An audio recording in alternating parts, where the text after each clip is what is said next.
ఉంది. నెక్స్ట్ ఇంకొక సారీ చూద్దాం. నెక్స్ట్ వన్ ఇది వచ్చేసి మనకు టిష్యూ కోటాలోనే డిఫరెంట్ స్టైల్ లో తీసుకున్నాను. టిష్యూ షైనింగ్ ఉంది, ప్లస్ దీంట్లో సిల్వర్ కలర్, గోల్డ్ కలర్ కూడా యాడ్ చేస్తూ వచ్చారు. బోర్డర్ చూసినట్లయితే మనకు ప్యారెట్ గ్రీన్ బోర్డర్ తీసుకున్నారు.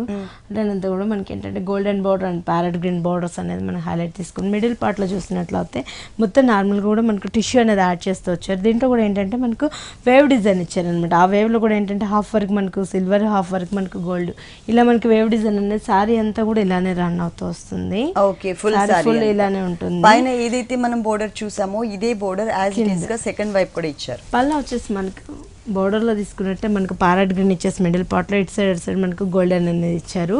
పళ్ళ పార్ట్ లో వచ్చేసి మనకు టాజెస్ కూడా ఇచ్చారు అనమాట. థ్రెడ్ ఇది వచ్చేసి మనకి బ్లౌజ్ కూడా అంటే ఆ సిల్వర్ ఒక జిగ్జాగ్ లైన్స్ ఏవైతే ఉన్నాయో సారీలో అవి మిస్ చేసి ప్లెయిన్ బ్యాక్గ్రౌండ్ టిష్యూతో తీసుకున్నారు. టూ సైడ్స్ కూడా మనకి సారీలో ఎలాంటి బోర్డర్స్ అయితే వచ్చాయో same away type of borders ని ఇక్కడ కూడా కంటిన్యూ చేశారు. సారీ కాస్ట్ ఈ సారీ కాస్ట్ వచ్చేసి మనకు 3200 పడుతుందండి. 3200 రూపీస్ కి ఈ సారీ అవైలబుల్ ఉంది. మనకి ప్రజ్ఞ సారీస్ లో pure Kanchipattu bridal collection sarees, designer sarees తో పాటు పెట్టుబడికి సంబంధించినటువంటి ఆల్ వెరైటీస్ కూడా అవైలబుల్ ఉన్నాయి. ప్లస్ మనకి హోల్సేల్ కూడా ఉంది. కాబట్టి ఎవరైనా ఇళ్లలో మనకి సారీస్ సేల్ చేసుకోవాలనుకున్నట్లయితే కనుక వాళ్ళకి ఇక్కడ చాలా రీజనబుల్ అమౌంట్స్ కి మనకి రేట్స్ అవైలబుల్.